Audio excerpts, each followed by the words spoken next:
નમસ્કાર મિત્રો, આજે દીનદયાળ પંડિતનું જે આપણને સરકાર દ્વારા મકાન મળે છે તો એની ઓનલાઈન અરજી કઈ રીતે કરવી એના વિશેની માહિતી આપવાની છે। તો વિડીયો અંત સુધી જોજો જેથી તમને તમામ માહિતી આવે અને વિડીયો ગમે તો વિડીયોને લાઇક, શેર અને સબસ્ક્રાઈબ કરજો જેથી આવા ઓનલાઈનને લગતા વિડીયો તમારા સુધી પહોંચી શકે। તો આપણે ઓનલાઈન અરજી કરવા માટે સૌથી પહેલાં આપણે ક્રોમ બ્રાઉઝરમાં જવાનું।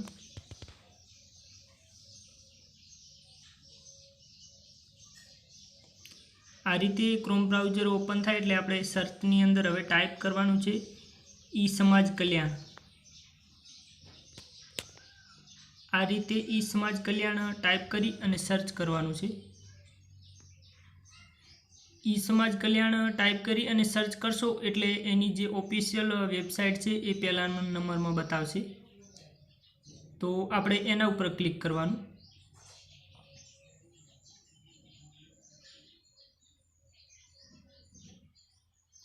एना उपर क्लिक करशो एटले वेबसाइटनुं पेज आ टाइपनुं खुलशे। तो आनी अंदर हवे आपणे रजिस्टर करवुं पड़े सौथी पहेला लॉगिन थवा माटे। तो रजिस्टर करवा माटे आपणे आ जे नेव यूजर एनी सामे प्लीज रजिस्टर हेर एना उपर क्लिक करवानुं। एना उपर क्लिक करशो एटले आ रीतनुं बतावशे।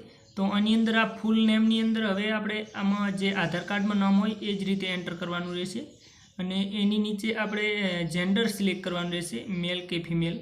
अने एनी बाजुमां आपणे जन्म तारीख एंटर करवानी रहेशे अने आ आधार कार्ड नंबरनी अंदर आपणो आधार कार्ड नंबर एंटर करवानो छे जेमनी जेना नामे आपणे मकान लेवानुं होय, जेना नामे आपणे ऑनलाइन अरजी करवानी होय एनी तमाम डिटेल आनी अंदर एंटर करवानी छे। तो एनो आधार कार्ड नंबर एंटर करवानो छे। एनी बाजुमां ईमेल आईडी ऑप्शनल छे, जो तमारे करवी होय तो करी शको छो, ना करो तो पण चाले। जे आपणे खास ध्यान राखवानुं छे के जेनी पाछळ स्टार लागेलो छे, फूदड़ी लागेली छे ए फरजियात डिटेल भरवानी रहेशे। तो एनी नीचे हवे आपणे आ कास्ट, तो कास्टनी अंदर आटली कास्ट अंदर बतावे छे, आमांथी जे तमारे लागू पड़ती होय ए सिलेक्ट करी लेवानी छे। ठाकोर माटे एससीबीसी लागू पड़े छे तो मारे ए भरवानुं छे, तो हूँ ए सिलेक्ट करूँ छूँ। तमारे जे लागू पड़तुं होय ए तमारे सिलेक्ट करी लेवानुं। अने एनी बाजुमां मोबाइल नंबर एंटर करवानो छे। मोबाइल नंबर तमारो कायमी माटे चालू होय ए ज एंटर करवानो छे, ए खास ध्यान राखवानुं। अने एनी नीचे पासवर्ड एंटर करवानो छे, जे तमारे 6 अथवा तो 8 अंकनो पासवर्ड बनावવાનો छे। तो ए पासवर्ड आनी अंदर एंटर करवानो छे अने एनो ए ज कन्फर्म पासवर्ड आ बाजुमां एंटर करवानो छे। अने ए कर्या पछी आपणे आ केप्चा रह्या ए आ बॉक्समां एंटर करवाना छे। तो आनु प्लस होय तो सरवाळो करवानो, माइनस होय तो ओछा करवाना।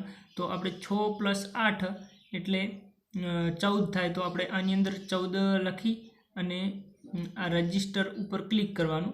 रजिस्टर उपर क्लिक करशो एटले तमारो आईडी अने पासवर्ड बनी जशे। तो फरी पाछुं आपणे लॉगिन वाळा पेजमां आवी जवानुं।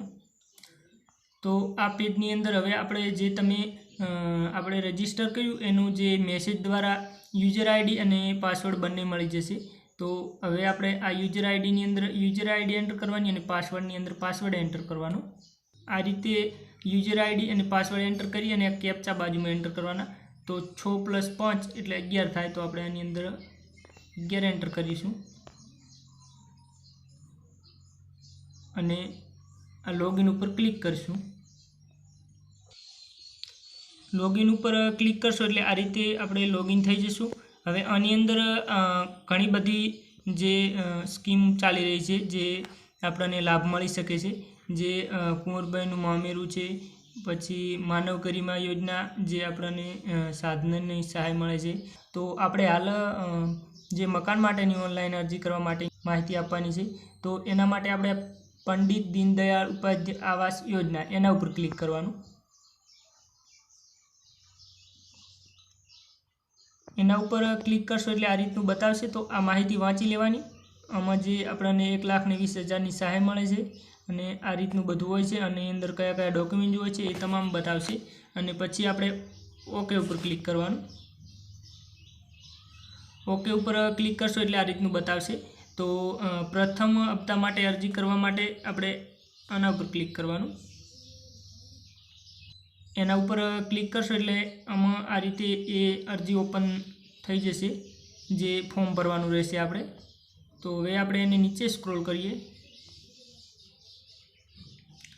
તો હવે આની અંદર જે આપણે પહેલાં લોગિન કર્યું, જે રજિસ્ટર કર્યું એના આધારે અમુક ડિટેલ આવી જાય છે, અને ના આવે તો ભરી લેવાની. તો અરજદારનું પૂરું નામની અંદર આધાર કાર્ડ પ્રમાણે નામ આવી જ જશે, ના આવે તો એન્ટર કરી દેવાનું. પછી અરજદારના પિતાનું નામ એન્ટર કરવાનું, એની નીચે અરજદારનું લિંગ પસંદ કરવાનું રહેશે, પુરુષ અથવા સ્ત્રી તમે જેમનું ફોર્મ ભરતા હોય એ રીતે. પછી અરજદારની જન્મ તારીખ, એની નીચે અરજદારની ઉંમર કેટલી થાય છે એ તમારે લખી દેવાની રહેશે, અને અરજદારની જાતિ એ સિલેક્ટ કરવાની રહેશે. લગભગ તો આપણે જે રજિસ્ટર કર્યું એના આધારે આવી જ જશે. અને અરજદારની પેટા જાતિ, અરજદારનો મોબાઈલ નંબર, આ બધું એન્ટર કરવાનું રહેશે. એની નીચે અરજદારના રેશન કાર્ડની વિગતો, તો આની અંદર જે આપણે રેશન કાર્ડની અંદર નંબર હોય છે એ આની અંદર એન્ટર કરવાનું રહેશે.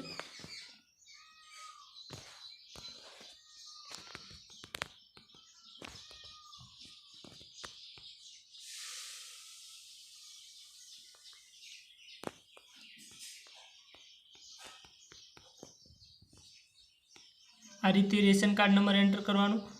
અને એની નીચે જે આપણે રેશન કાર્ડની અંદર જેમનું ફોર્મ ભરતા હોય એની જે રેશન કાર્ડ આઈડી નંબર હશે એ એન્ટર કરવાનો રહેશે. તો આ રીતે રેશન કાર્ડની અંદર જે અરજદારનો મેમ્બર આઈડી નંબર હશે એ એન્ટર કરવાનો છે. અને ફેમિલી આઈડી તમે એન્ટર નહીં કરો તો પણ ચાલશે. અને એની નીચે હવે આપણે આ બોક્સમાં ટીક કરવાનું છે. બોક્સમાં ટીક કરી અને નીચે સ્ક્રોલ કરવાનું છે. તો આની અંદર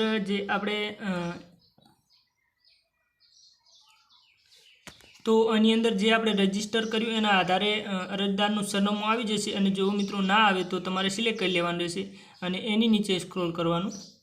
તો એની નીચે જે એનું જે સરનામું હોય તો આપણે આ બોક્સમાં ટીક કરવાનું, એટલે જે ઉપર સરનામું છે એનું એ આમાં આવી જશે.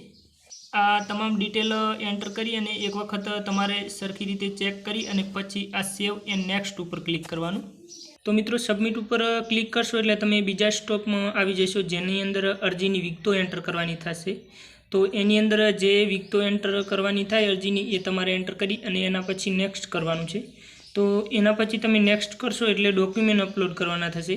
તો એની અંદર જે ડોક્યુમેન્ટ અપલોડ કરવાના થતા હોય એ તમારે એની અંદર લખેલું છે કે એની સાઇઝ કેટલી હોય અને PDF બનાવવાની હોય અથવા તો JPGમાં હોય, જે તમારે અંદર બતાવે એ અપલોડ કરી દેવાનું છે. અને એના પછી તમે ડોક્યુમેન્ટ અપલોડ કરી અને નેક્સ્ટ કરશો એટલે એકરાર આવશે. તો એમાં મિત્રો લાંબુ નહીં આવે, જે એકરારની અંદર થોડું લખેલું હશે અને બોક્સ આવશે, એ બોક્સમાં ટિક કરી અને તમારે સબમિટ કરવાનું રહેશે. તો મિત્રો આ રીતે તમે જે પંડિત દીનદયાળ આવાસ યોજનાની અંદર ઓનલાઈન ફોર્મ જાતે ભરી શકો છો. તો મિત્રો વિડીયો લાંબો ના થાય એના માટે મેં તમને જે આ રીતે માહિતી આપી છે. અને એના સિવાયનો તમને જો આની અંદર કોઈ પણ પ્રશ્ન હોય તો તમે કમેન્ટ કરી શકો છો, એનો હું જરૂરથી તમને રિપ્લાય આપીશ.